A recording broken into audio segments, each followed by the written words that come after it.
La conferencia de hoy, la número 74, veis que lleva por título La Biblia y la salud. Esto va a ser, una vez más, después del repaso de noticias de actualidad que han transcurrido básicamente durante esta misma semana, y va a ser un estudio bíblico para mostrar cómo la Biblia no solo habla de profecías, no solo habla de enseñanzas diversas, de educación, etcétera, etcétera, sino que también nos habla de la salud. Pero esto ya os digo, va a ser en la segunda parte. Ahora, sin más, vamos a empezar con este repaso sobre la actualidad en relación con la profecía bíblica, y recordemos el texto que se halla en el libro de Mateo, capítulo 24, versículos 6 y 7, palabras de Jesús, que nos dice: «Y oiréis de guerras y rumores de guerras, mirad que no os turbéis, porque es necesario que todo esto acontezca, pero aún no es el fin. Porque se levantará nación contra nación y reino contra reino, y habrá pestes y hambres y terremotos en diferentes lugares». Estas palabras de Jesús las hemos analizado ya más de una vez, y las hemos puesto, una vez más, en el contexto de estas noticias. El polémico satélite norcoreano se estrella en el mar minutos después de su lanzamiento. Sabéis que hubo mucha polémica al respecto, se había exigido por parte occidental de que Corea no lanzara este satélite porque creían que era algo más que sencillamente un satélite científico, sino que creían que podía ser una prueba balística. Y finalmente, aún y así, ellos lo lanzaron, pero curiosamente enseguida, ¡puf!, cayó. Ellos mismos reconocieron que había fallado algo. Yo no sé si cayó por fallo de ellos o cayó porque hay algún arma especial que sea capaz de hacer eso. No lo sé. Pero sea como fuere, de hecho, lo que está comprobado es que la situación está colgando, una vez más, de un hilo. Puede haber conflicto también en esa zona. Ya visteis cómo Japón estaba totalmente preparado para actuar en caso de que esto se alzara. Y mientras tanto, otro conflicto del cual aún hoy se está hablando, las claves del conflicto que enfrenta Argentina con Repsol. Ya veis, estamos en un momento en el que Argentina se quiere adueñar, dicen, de la compañía Repsol YPF allí, en Argentina. La quieren expropiar. Se dice de que no están haciendo las inversiones que habían dicho que harían en ese país, y por tanto, ¡pum!, a expropiar. Oficialmente no ha habido ningún comunicado del gobierno argentino, pero sí muchísimos rumores que han salido a la luz pública, y el gobierno español dice que sí, que hay contactos con ellos para intentar arreglar esta situación. Hoy mismo están en estos contactos, y veremos realmente qué sucede. Ya veis que detrás de esta gran empresa hay compañías como CaixaBank, SACIR, Pemex, BBVA y BNP. Por tanto, estamos ante una gran empresa. Y ya sabéis que el petróleo, como decían los pioneros adventistas, es lo que va a marcar precisamente el último conflicto final de este planeta. Y que evidentemente estamos viendo que por todas partes es donde trae la polémica. YPF, nos dice aquí, está considerada la joya de la corona. Bueno, claro, con esos balances que tienen es lógico. Además, allí en ese país se encontró el año pasado el mayor yacimiento de la historia de la compañía, conocido como Vaca Muerta. Bueno, el nombre tampoco es que sea, pero bien, no se lo han trabajado mucho el nombre, pero debe ser por algo que debió suceder en el pasado. Sea como fuere, la vaca muerta, desde luego, destila mucho petróleo. Y esto ya sabéis que es lo que todos los países están buscando. Luego, evidentemente, España ha tenido sus frases para intentar poner una barrera y decir: cuidado, porque si hacéis esto con esta empresa española, estáis atacando en cierto modo al Estado español, con lo cual habrá que tomar consecuencias y pueden haber represalias. Cuando iremos viendo, por aquí van apareciendo distintas frases, y en algún artículo posterior veremos que verdaderamente lo que nos están diciendo es que cuidado, porque puede terminar en conflicto bélico. No lo dicen con esta palabra, pero básicamente nos lo refieren así. Ya veis que desde Bruselas también se respalda a España en el caso YPF y presiona a Argentina para que busque una solución. Ellos dicen que están al lado de España. Yo no me voy a poner quién tiene la razón en esto, sinceramente ya se lo harán, pero la verdad es que, por supuesto, recordemos que Argentina está teniendo un contencioso aún con las Islas Malvinas, por parte con Gran Bretaña, y solo le faltaba ahora también lo mismo con España. Iremos viendo alguna otra declaración. Ya veis, por ejemplo, José Manuel Soria advirtió al gobierno argentino, sin citarlo, de que cualquier gesto de hostilidad contra los intereses de las empresas españolas será interpretado como un gesto de hostilidad hacia España y trae consigo consecuencias. Y no nos estamos dando cuenta, y podríamos entrar en guerra tranquilamente. Y parece que aquí nadie se entera de nada, o todo el mundo está muy tranquilo. Pero en verdad, todo el sistema mundial se aguanta por un hilo, y Dios está reteniendo los vientos del conflicto, tal como estaba profetizado, porque si no... Margallo, cualquier agresión a Repsol será considerada una agresión al gobierno español. Ya veis que, bueno, una declaración tras otra nos está viniendo a decir precisamente esto, de que la situación es muy grave y hoy están intentando solucionarlo. Y ahora vamos a hablar sobre Daniel 11, del 40 al 45, ese famoso texto profético que nos enmarca justo en el tiempo antes del regreso de Jesús en su segunda venida, y que nos describe la situación que ya estamos viviendo en el Medio Oriente. Pero al cabo del tiempo el rey del sur contenderá con él, y el rey del norte se levantará contra él como una tempestad, con carros y gente de a caballo y muchas naves, y entrará por las tierras, e inundará y pasará. Entrará la tierra gloriosa, y muchas provincias caerán, mas éstas escaparán de su mano, Edom y Moab y la mayoría de los hijos de Amón. Extenderá su mano contra las tierras y no escapará el país de Egipto, y se apoderará de los tesoros de oro y plata y de todas las cosas preciosas de Egipto, y los de Libia y de Etiopía le seguirán. Pero noticias del oriente y del norte lo atemorizarán, y saldrá con gran ira para destruir y matar a muchos, y plantará las tiendas de su palacio entre los mares y el monte glorioso y santo, mas llegará su fin, y no tendrá quien le ayude. No voy a ahondarme ahora en el significado de cada uno de estos versículos.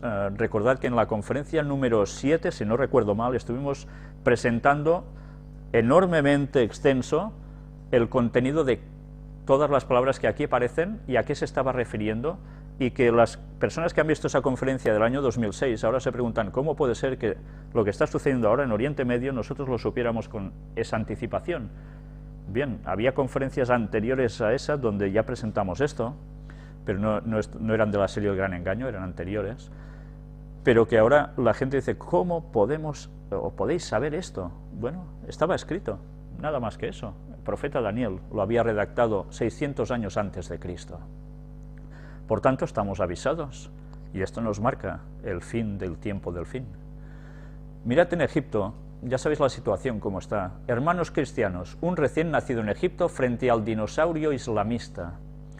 Los cristianos ahora, algunos de ellos se están reagrupando para hacer una contrarréplica a los hermanos musulmanes, puesto que ya ven que lo tienen muy mal. Los coptos suponen un 10% de la población egipcia, son los cristianos de allí, básicamente. Entonces, lo que hacen es formar como un partido político para intentar paliar un poco el avance tan islamista de los hermanos musulmanes. Hay incluso algún grupo de gente que no es partidaria de que esto se haga. Mirad, por ejemplo, aquí tenemos estas declaraciones. Sin embargo, en opinión de Fahmy, su formación apagará el sectarismo que ya existe en Egipto porque causará un equilibrio entre los cristianos y los musulmanes. Ojalá seamos como los hermanos musulmanes, que han tenido muchísima suerte después de estar ilegalizados, señaló Fahmy, que se preguntó, ahora todo el mundo habla de los hermanos musulmanes, ¿y por qué no hablan de los cristianos? Pero claro, si miramos anteriormente, veremos cómo hay personas que son contrarias a que esto se haga siendo cristianos también. Porque dicen, ¿qué falta hace? Bien, la situación está siendo tensa en ese país. Los cristianos no están saltando de alegría, pero no es el único país. Todos los países del Medio Oriente están teniendo esos problemas, o bastantes de ellos. Ya hemos ido viendo cómo los cristianos en general, no hablo solo de protestantes, de católicos también, no lo están pasando nada bien. Y cada vez están saliendo más a la luz noticias que nos están marcando, como la que ahora veis aquí, que esta está en inglés, ahora la veremos traducida al español, lo que está sucediendo en Mali. Cristianos huyen de imposición de la Sharia. Ya sabéis que ahora también en Mali está sucediendo lo mismo. La Sharia, la ley islámica, se está imponiendo a la población. Por tanto, lógicamente los cristianos, ¿qué hacen? Pues huir de allí. Y lo mismo está pasando en Sudán del Norte, Sudán del Sur. Estuvimos mostrando en las últimas conferencias cómo había un plan estratégico para dividir estos países en parte musulmana y en parte cristiana, para después hacer algo en esos lugares. Pues bien, ya veis que los planes están saliendo a la perfección, y la gente esto lo está ignorando. Se creen que estas cosas pasan porque sí. No, hay unos planes trazados al respecto, y con un propósito, que ya hemos venido diciendo tantas veces aquí, ¿no? En Nigeria está sucediendo también prácticamente lo mismo. Irán considera remotas posibilidades de guerra en Oriente Medio y el Pérsico. Fijaos que mientras todo el mundo occidental está diciendo que prácticamente esto está sentenciado, ellos dicen de que son remotas las posibilidades de que esto suceda. Bien, pues veremos realmente cómo termina esto, pero lo que está claro es que cada vez hay más barcos, más tropas, más de todo posicionadas, preparándose para este conflicto, y los medios de comunicación no nos lo están expresando lo suficiente. ¿Por qué será? Bueno, ya lo veremos. Y ahora hablemos un poco sobre la crisis. Con esta imagen creo que está prácticamente todo dicho, porque no es una imagen muy graciosa, porque más de uno de nosotros hemos visto cosas así, ¿verdad? Y cada vez más. Fernández Ordóñez descarta un rescate a España, pero ve imprescindibles más reformas. El gobernador del Banco de España es el que dice esto. Cuando nos dice que es imprescindible, que tiene que haber más reformas, quiere decir que la población ya nos podemos preparar, porque ya veis que cada reforma es peor para la población. Pues bueno, esto no va a ir a solucionarse enseguida, ni mucho menos. La bolsa se desploma un 3% y la prima de riesgo alcanza los 433 puntos. Ya veis, estamos llegando a los puntos casi en los cuales se puede llegar a intervenir a España y se puede necesitar esa ayuda del exterior, del FMI básicamente, con lo cual, si eso sucede, ya vemos lo que está pasando en Grecia, ¿no? Pues no podemos esperar que las cosas vayan muy bien precisamente. Se dice que a nivel general, hoy estaba oyendo las noticias, los inversores creen que no se hacen suficientes esfuerzos para que España se arregle desde el gobierno. Por tanto, las primas de riesgo se disparan, con lo cual la situación no se arregla y la cosa se va complicando cada vez más. Y ahora mirad esta noticia. El FMI cree que la longevidad es un riesgo financiero y sugiere bajar las pensiones. Fantástico, ¿eh? Cada vez hay gente que, claro, se hace mayor y se necesitan más dinero para cubrir las prestaciones. Entonces, como esto es un grave problema económico, ¿qué hay que hacer? Bajar las pensiones. Con lo cual, el poder adquisitivo de la gente de llamada tercera edad, ¿dónde se va a ir? Llegará el punto en que quizás a este paso ni pensiones se van a cobrar. No lo sabemos cómo irá el asunto, pero verdaderamente estamos viendo cómo están estrujando tanto como pueden a la población. Y aún irá a más. Es curioso que la longevidad es algo que a ellos les sigue interesando mucho, porque ya veis que las personas mayores se tienen que medicar muchísimo, con lo cual el negocio es realmente impresionante para estas farmacéuticas, con esos grandes imperios económicos que tienen, pero eso interesa, eso interesa. ¿Qué quiere decir? ¿Que debemos exterminar a la población de gente mayor? No, evidentemente, pero desde luego a ellos esto les va muy bien para ciertos propósitos, y muchas enfermedades que teóricamente podían ser sanadas más rápidamente, no lo están siendo, se están alargando para que haya un consumo de medicación, y esto es dinero, evidentemente. Pero ya veis, ahora las prestaciones, las pensiones, están en peligro también. Y cuando lo dice el FMI, qué mal lo tenemos. Rajoy anuncia que limitará el pago en efectivo hasta 2.500 euros para luchar contra el fraude. Estamos hablando del presidente de España o del Partido Popular. Con estas medidas, evidentemente, teóricamente, lo que se quiere conseguir es que el dinero aflore, la economía se relance, pero ya sabéis que esto en verdad lo único que hace es controlar más. Y diremos, bueno, está bien que haya un cierto control, ¿no?, para el dinero que se va al exterior, etcétera, etcétera. Pero tened presente cuál es el objetivo que hay detrás de todo esto. El dinero en metálico va a desaparecer. Y al final, las transacciones comerciales serán totalmente electrónicas. Y o pasas por la marca de la bestia, aceptando lo que ellos dicen, incluido un Verichip, implantado, o nadie podrá hacer nada de transacciones. Todo se está preparando y están cerrando cada vez más el círculo, lo están apretando. Poco a poco estas medidas, con la excusa de la crisis, se van aplicando. Y, claro, la opinión pública tiene que verlo bien por fuerza. Y ahora, Beteta, los trabajadores en España deben olvidarse del cafelito y ser más productivos. Bien, hoy mismo este señor se estaba disculpando por esto que ha dicho, pero que evidentemente este secretario de Estado de Administraciones Públicas, que ya veis, cifra en 2.500 millones el ahorro por la extensión de la jornada laboral de los funcionarios. Ya sabéis que ahora tienen que trabajar más horas, con lo cual se ahorra dinero el Estado, es trabajar más por cobrar incluso menos. Ha hecho estas declaraciones, evidentemente, con esto ya nos están marcando pautas. La gente tendrá que ir a piñón fijo en la producción, y esos momentos de tranquilidad, descanso, que algunos se tomaban, ciertamente algunos con mucho exceso, pues bien, eso se tendrá que ir terminando. Ya sabéis que ellos van soltando cosas y tarde o temprano se van aplicando. Aumentan un 32% las personas sin hogar en Barcelona. Estamos hablando de una gran ciudad y ya veis, 32% más de personas sin hogar. No son pocos. ¿Por qué? Bueno, ya lo veis, la crisis está causando estragos. Y esto aún no ha terminado, ni mucho menos. The New York Times cree que España podría necesitar un rescate por culpa de Alemania.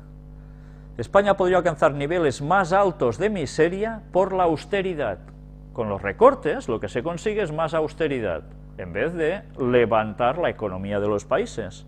El diario considera que los objetivos de déficit son probablemente inalcanzables. Por más recortes que hagan, no podemos llegar a eso. Por tanto, no hay solución. Y bueno, dicen que la culpa es de Alemania por hacer cosas y decir cosas que no tocaban. Y ahora hablemos un poco sobre el control. Ya sabéis que cada vez hay más control sobre la población y todo se está preparando para cuando llegue el momento de la imposición de la ley dominical.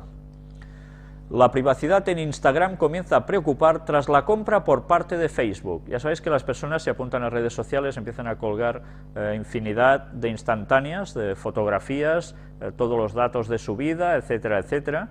Todo esto es una base de datos perfecta para empresas, mejor dicho, para otras entidades que no son empresas de índole económico, que son las que están detrás o controlando Facebook, como es la CIA, etcétera, etcétera. Pues bien, ya veis, antes hacía falta poner espías tras las personas para saber dónde iban, qué hacían, con quién se conectaban, con quién hablaban. Ahora no hace falta que se muevan mucho, ¿verdad? Ya lo tienen todo desde el ordenador. Nosotros mismos les estamos dando los datos. Y ahora esta empresa se sujetará a los cambios sin previo aviso, como tenía precisamente Facebook. Y ahora hablemos sobre el texto de Oseas 4:3, ese texto que nos marca la muerte de animales, una profecía para el fin. Por lo cual se enlutará la tierra y se extenuará todo morador de ella, con las bestias del campo y las aves del cielo, y aún los peces del mar morirán. Estuvimos presentando ya en varias conferencias distintas muertes de animales masivas. Ahora, bueno, vemos que los osos polares están teniendo unos síntomas de una misteriosa dolencia. Parece ser que es lo mismo que causó la muerte de decenas de focas en Alaska, pero que además están aún muriendo otros animales como morsas. y no se sabe exactamente el porqué de todo ello. Los animales están muriendo masivamente. Todo esto son avisos que aún tenemos por parte de Dios para que reaccionemos cuando viéramos ciertas señales, y aún y así no hacemos ni caso. Texto de Apocalipsis 13:11. Después vi otra bestia que subía de la tierra y tenía 2 cuernos semejantes a los de un cordero, pero hablaba como dragón. Bien, ya sabéis también que estuvimos hablando sobre ello en varias conferencias. ¿A quién se estaba refiriendo esto? Evidentemente es a este país que veis aquí en la bandera, Estados Unidos. Santorum abandona la carrera republicana a la Casa Blanca y allana el camino a Romney. Ya sabéis que Santorum era el candidato católico, pero que muy católico, del Opus Dei, apoyado por el Opus Dei, y que ahora se retira, no se sabe exactamente por qué. Él no ha dicho el por qué, se dice que quizás ya se veía que perdería, que no podría hacer nada, pero ahora quien queda como líder indiscutible es Mitt Romney, el mormón. Y mirad algo que sucede con el mormón. Duras críticas contra la confesión del candidato republicano. Mitt Romney recibe un inoportuno varopalo de su propio hermano. El mormonismo es un fraude. Y es su propio hermano. Park explica las razones por las que dejó el mormonismo. Me convencí de que era un fraude. En el momento más inoportuno para el candidato Mitt Romney, que se alza ya como virtual candidato republicano a disputarle la presidencia al presidente demócrata Barack Obama, su hermano Park Romney le ataca en uno de sus puntos más flacos, su condición de mormón, no excesivamente bien vista en los Estados Unidos, y a la que el candidato evita referirse en la medida de lo posible. En declaraciones realizadas poco antes de la Semana Santa por su hermano Park, este explica las razones por las que dejó el mormonismo. Me convencí de que era un fraude. Park Romney cuestiona las profecías del fundador del mormonismo, Joseph Smith, cristalizadas en el Libro del Mormón y otros, que constituyen los textos canónicos del mormonismo y se muestra muy estricto con su religión natal. Existen pruebas abrumadoras de que los líderes de la Iglesia del Mormón, de manera voluntaria y a sabiendas, desvirtúan la verdad histórica de sus orígenes, así como del propósito de la Iglesia mormona, de reducir a sus miembros a un estado mental que los convierte en fácilmente manejables. No está mal la acusación, ¿eh? Ha apretado bastante. Una de las acusaciones que con más frecuencia reciben los mormones es la de dar la espalda a aquellos miembros de la comunidad que la abandonan. Una acusación que el hermano de Mitt no le ha ahorrado a sus correligionarios. He sido separado de mi familia, declara, mientras añade, yo no lo haría con mis hijos. Un importante porcentaje de norteamericanos no considera al mormonismo entre las religiones cristianas. Y aunque el respeto existente en Estados Unidos a la libertad religiosa hace que un 90% de los norteamericanos desconozca la filiación religiosa de Romney, según una encuesta Gallup, un 22% de ellos no votaría jamás a un mormón como presidente. Mirad hasta qué punto la población de Estados Unidos no se entera de nada. Qué pocos son los que se enteran de algo. Sabemos nosotros, en España, que Mitt Romney es mormón, y resulta que la gente que va a votar a las urnas en Estados Unidos no sabe ni qué es mormón. Bien, claro que podemos decir, ¿qué importa de qué religión sea uno? Es cierto, pero es que esto lo único que nos indica es que la información a la cual estas personas se someten es prácticamente nula. ¿De qué se informan? No sé. De hecho, nunca desde que la confesión mormona fue fundada en 1820, un presidente norteamericano ha sido mormón, si bien sí ha habido quien lo ha intentado. El propio fundador de la Iglesia de Jesucristo de los Santos de los Últimos Días, que es la Iglesia de los Mormones, Joseph Smith, el primero, aunque fue asesinado antes de que pudiera ser elegido. También inició la carrera a la Casa Blanca el padre de Mitt, George Romney, gobernador de Michigan, que le disputó la nominación republicana a Richard Nixon en 1968. Y eso que después de todo el mormonismo es una de las confesiones con más adeptos en los Estados Unidos, con 14 millones de fieles. Ya sabéis que básicamente están todos en el estado de Utah y ahora se están expandiendo a California y hacia algún otro estado, pero básicamente están allí. Ya sabéis que el fundador, Joseph Smith, era un reconocido masón y que él promovió la poligamia. De hecho, por eso lo quisieron ahorcar y finalmente así terminó. Y lógicamente, además, como él decía de que en ese libro aparecía que se le daba un nuevo evangelio a ese pueblo, lógicamente los cristianos dicen, ¿cómo se le puede dar un nuevo evangelio? Si el apóstol Pablo dice claramente que cualquiera que os predique otro evangelio distinto a este sea anatema, por tanto, por eso no los consideran cristianos. Bien, ¿qué vamos a decir? Si alguien ya es fundado por la masonería, ¿qué podemos esperar al respecto, ¿no? Y ahora precisamente vamos a hablar un poco más sobre religión, en este caso ecumenismo, y con este dibujito prácticamente ya lo estamos diciendo todo. Claro, ahora vemos a alguien así y, bueno, ¿con qué lo relacionamos? Enseguida con yoga, cuestiones orientales, espiritualidad, etcétera, ¿no?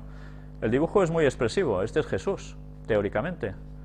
Y Jesús haciendo la postura típica, no sé si veis, con forma triangular. No, esto no cuadra. Entonces, esta imagen es una buena ilustración para ver cómo se está mezclando absolutamente todo para fusionar las religiones. Y aquí tenéis al Dalai Lama, del cual hemos hablado ya muchas veces. Los cristianos están cerca del espíritu budista. Su santidad subraya lo que une para no perderse en las divisiones entre las diferentes confesiones religiosas. Y aquí está la gracia del asunto. No se trata sobre las diferencias de distintas creencias, sino lo que une a todos, la bondad, el hacer el bien, el no sé qué. Por tanto, la doctrina importa poco. Y esa es la clave del ecumenismo. Se tira por tierra la verdad a cambio de que entre todos estemos bien. Se vende el mensaje de Cristo, por lo cual Él vino a darnos la salvación y a morir por nosotros. Eso importa poco. Claro que no debemos estar mal con nadie, si por nuestra parte toca, pero la verdad es la verdad y no podemos taparla para ir bien con todos. Pues bien, esto es lo que hacen estos señores. El ecumenismo se está trabajando a tope. Y vamos a hablar ahora un poco sobre el Vaticano. En fin, la imagen habla por sí sola. Anuncian viaje apostólico del Papa Benedicto XVI al Líbano en este año. Ya sabéis que el Líbano es un lugar muy cercano a unos intereses que tiene el Vaticano. ¿Sabéis de qué país me estoy refiriendo, supongo, no? ¿Qué hay cerca del Líbano? Un país llamado Israel, ¿no? Pues bien, ya sabéis que el Líbano ha sido un lugar siempre de grandes conflictos, un lugar en el cual la política con Israel pendía de un hilo, y que desde allí ahora el Papa llevará precisamente el escrito de esa, ya lo veis, aquí lo tenéis, durante el cual promulgará la exhortación apostólica posinodal para Oriente Medio. Ya sabéis, primero hubo el cónclave para Oriente Medio y poco tiempo después, ¿qué sucede en Oriente Medio? Las revueltas famosas. Qué casualidad, ¿eh? Cada vez que él pone en una encíclica algo, ese tema, ¡pam!, salta a la palestra. Bueno, son los dueños del arte de hacer estas cosas. Si ahora va allí para esto, yo no sé qué va a suceder en esa zona. No lo sé, pero estemos atentos, porque este viaje puede marcar muchas cosas también. La Iglesia Católica en Oriente Medio, comunión y testimonio. La multitud de los creyentes no tenía sino un solo corazón y una sola alma. Ya veis, siempre nos está hablando de lo mismo, ¿eh? Una conexión que en el fondo va entrelazada con el ecumenismo. Esto no es lo que Cristo decía, pero ellos ya sabéis que siempre lo aplican con el ecumenismo. Time postula al cardenal Dolan como una de las 100 personas más influyentes del planeta. Este señor que veis aquí a la izquierda, Timothy Dolan, es el que ha sido elegido como uno de los 100 más influyentes del planeta.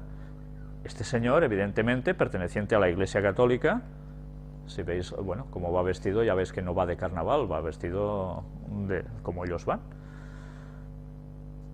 Está siendo ahora de lo más influyente. Se gana a la gente, dicen, con su simpatía, que siempre está riendo, ya lo veis aquí en esta instantánea.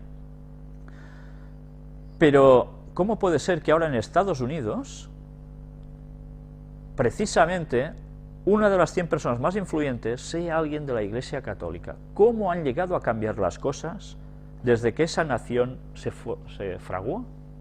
Cuando el catolicismo estaba tan mal considerado en Estados Unidos al principio.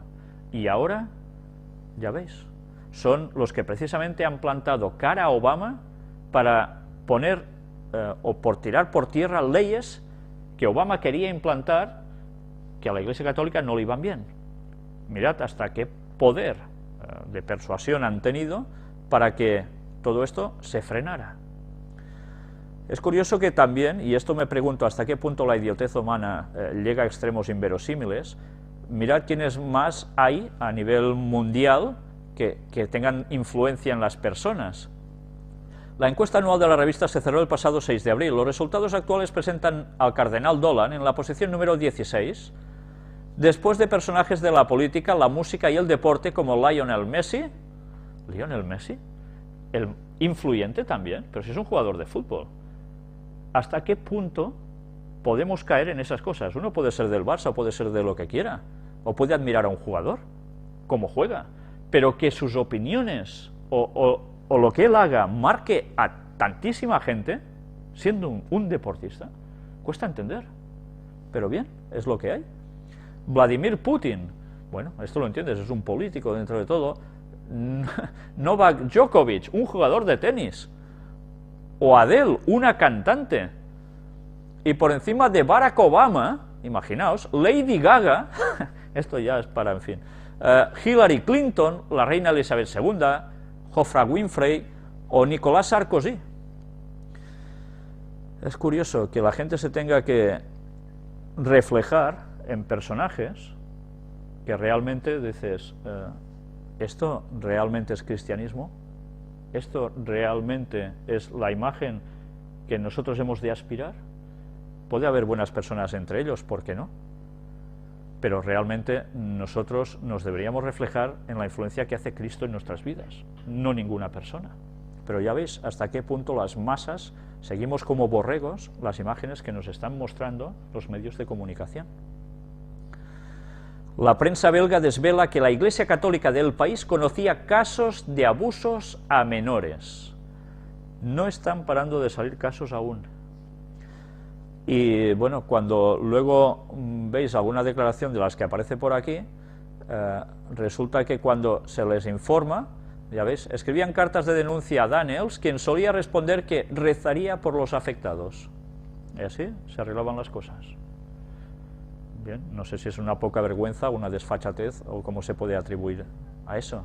Pero realmente, ya veis, más de 450 víctimas de abusos sexuales por parte de religiosos entre 1969 y 1985, de las cuales 13 se suicidaron. Gente que ha quedado muy marcada. Y esto se sabía y no se hacía nada. Bien, las altas instancias del Vaticano no sabían nada de esto. No tiene por qué sorprendernos tantos estas cosas. De hecho, la corrupción, cuando leéis los textos bíblicos a las que llegaría Babilonia, simbolizando al Vaticano, nos está hablando de cosas de estos modos. No tiene que sorprendernos, pero es realmente lamentable. Y aún hay personas que siguen creyendo en esa institución. Y aquí una noticia en inglés, con un gato precioso, que nos dice: activista ateo encuentra a Dios después de la enfermedad, a través de la bondad cristiana. Es interesante como nosotros precisamente nos puede llamar la atención en Europa que alguien se convierta, bueno, pero parece ser que en según qué lugares, que alguien se convierta al cristianismo siendo ateo choca bastante más. ¿Y por qué se ha convertido este señor que era tan radicalmente ateo? Pues bueno, resulta que con quien tenía cierta contienda, que eran los de la Iglesia Bautista, ellos, cuando este señor cae enfermo, oran por él, lo apoyan, hacen una recaptación de dinero por él, y esta persona, tocado por el corazón a ver la buena obra de estos cristianos, se convierte. Mirad si es importante hasta qué punto el ejemplo de un cristiano es vital para la conversión de las otras personas. A veces creemos que dando grandes argumentos llegaremos a tocar los corazones de las personas, abrir sus mentes, etcétera, etcétera, para que cambien. Y no siempre es así. la mayor parte es precisamente por el buen comportamiento de un cristiano. La gente puede ir contra las palabras que esa persona dice, pero no podrá ir contra lo que hace o cómo es. Y eso deberíamos tenerlo siempre presente. Y hablemos un poco de Hollywood. Esta imagen también nos lo está diciendo todo, con este ojito aquí arriba. Mel Gibson, acusado de nuevo de odio a los judíos y de opinar que Lennon mereció morir. El guionista de Instinto Básico ha enviado una carta a Gibson en la que le acusa de antisemita después de que el actor cancelara la película Los Macabeos. Además, el guionista asegura que Mel Gibson acusaba a Juan Pablo II de que era el anticristo y el diablo. Bien, es curioso porque Mel Gibson es católico. Y ahora, si estas acusaciones son ciertas, él parece ser que no está muy de acuerdo con las cúpulas del Vaticano. ¿Por qué muestro esto aquí? Pues bien, para darnos cuenta, y si leéis el artículo veréis, cómo precisamente a este señor se lo acusa de antisemita, porque básicamente hizo una película en la cual, según los judíos sionistas interpretaron, que los dejaba muy mal al pueblo judío, y era la famosa película de la Pasión de Cristo, que cuando uno ve esa película dice, ¿dónde está que los pinten tan malos? No, los pinta la situación que había en esos momentos allí y ya está. Pues bien, debido al peso que ellos tienen, pues este señor ahora puede tener ciertos problemas. Sabéis que, lo hemos hablado más de una vez, Hollywood fue construido sobre el terreno de unos jesuitas que precisamente cedieron esos terrenos a los judíos sionistas. No hablo de judíos en general, sino de judíos sionistas, que lo que querían era poner sus compañías cinematográficas para transmitir ciertos conceptos a la población a través de los films, de las películas, y que lo han conseguido a la perfección. Y la gente va viendo películas, 1001 películas, distrayéndose, matando el rato, mientras el tiempo va pasando y mientras su espiritualidad queda totalmente mermada, porque normalmente las cosas que enseñan es todo lo contrario a lo que realmente debería ser un cristiano. Pues bien, vamos a seguir avanzando, porque ahora vamos a hablar sobre salud. Con esto prácticamente vamos a terminar ya la primera parte de la conferencia de hoy. No sé qué os produce cuando veis la cara de esta vaca. A mí me produce una cierta simpatía, pero la verdad es que lo primero que harías es acariciarla un poco, ¿no? Qué bonitas son las vacas. Y qué buena es la leche. ¿Sí? Qué buena es la leche. Vamos a ver un texto que se halla en 1 Corintios, capítulo 10, versículo 31. El apóstol Pablo escribe: si pues coméis o bebéis o hacéis otra cosa, hacedlo todo para la gloria de Dios. Con este texto en mente, me gustaría saber qué personas se pueden sentar a una mesa o ir a un supermercado, etcétera, etcétera, y pensar que realmente lo que están comprando o ingiriendo podría aplicarse lo que pone aquí. ¿Se hace todo para la gloria de Dios? ¿O se hace precisamente solo para un hipotético beneficio de la persona? Un juez avala el informe de la OCU sobre la mala calidad de la leche en España. La OCU desaconsejó en 2011 la compra de 10 marcas por no reunir los requisitos básicos de calidad y daba los resultados marca por marca. Según la resolución, FENIL no ha podido acreditar lo contrario, es decir, que la leche de hoy sea de mejor calidad que la de hace 10 años. Cabe recurso de apelación contra la resolución. Bien, resulta que precios de distintos, muy variados hay sobre la leche, y calidades también, pero incluso hablan de que no porque una sea más cara es más de mejor calidad. Podemos decir, ¿y es bueno beber leche? Toda la vida hemos oído de que se bebe leche y ya está, y no pasa nada, y va muy bien para los huesos, etcétera, etcétera. Sí, hay cosas que van bien relativamente, pero evidentemente tampoco es lo mejor de lo mejor. Y si en algún tiempo beber leche aún era algo que podía estar bien, hemos llegado al punto en que beber leche está realmente no tan bien. ¿Esto por qué os lo digo? ¿Sabéis conocí a una persona que tenía una granja de vacas.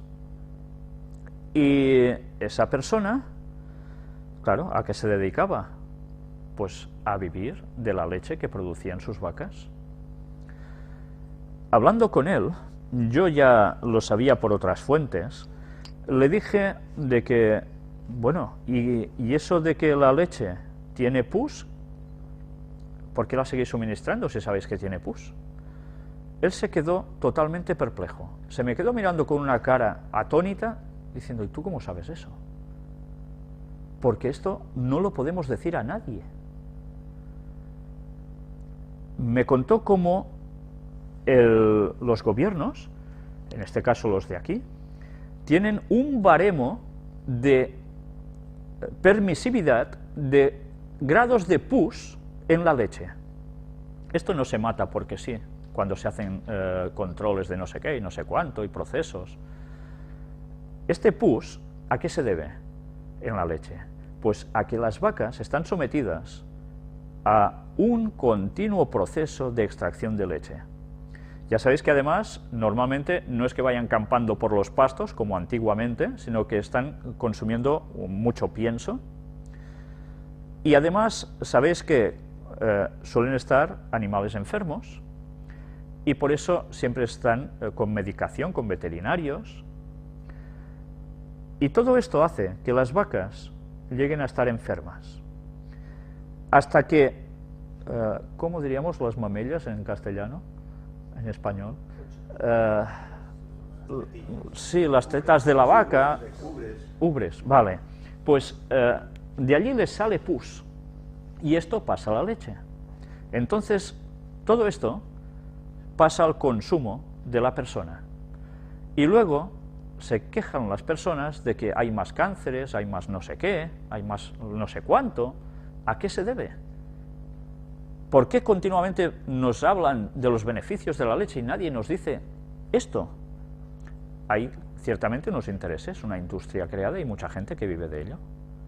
Entonces, al ingerir esto, nosotros ¿vamos a hacer mejor salud o peor salud? Evidentemente, ¿podremos hacer eso para la gloria de Dios o nos vamos a ir socavando y mermando nuestro propio cuerpo? Mirad que escribió una de sus, o varias de sus citas Ellen White, la profetisa Ellen White, sobre la leche. Estamos hablando de los años 1800 y pico, más o menos, y este libro os lo recomiendo indudablemente, Consejos sobre el régimen alimenticio. Es un libro excelente. Mirad qué escribió ella aquí. Carta 1 de 1873. Siempre hemos usado un poco de leche y un poco de azúcar. Nunca hemos denunciado tal cosa, ora sea en nuestros escritos o en nuestra predicación. Creemos que el ganado llegará a estar tan enfermo que estas cosas tendrán que descartarse. Pero el tiempo en que el azúcar y la leche deban ser totalmente eliminados de nuestras mesas todavía no ha llegado. ¿Eso cuándo? En 1873, porque había personas que decían que hay que cortar radicalmente con eso. Él decía, no. Un poco, con moderación, se puede tomar, pero con moderación, templanza en las cosas, temperancia. Pero cuidado, porque ellos ya sabían en esos años, evidentemente Dios, cuando habla a un profeta, no le dice bobadas, de que llegaría un tiempo en que eso debería descartarse más adelante. ¿No ha llegado ya ese momento? ¿Hemos de seguir tirando de lo que escribió en el año 1873 como excusa, acaso? No tenemos excusa porque nos advirtió. Mirad la parte sobre la leche y el azúcar, escrito de 1870. Acerca de la leche y el azúcar diré lo siguiente. Conozco personas que se han asustado por la reforma pro salud.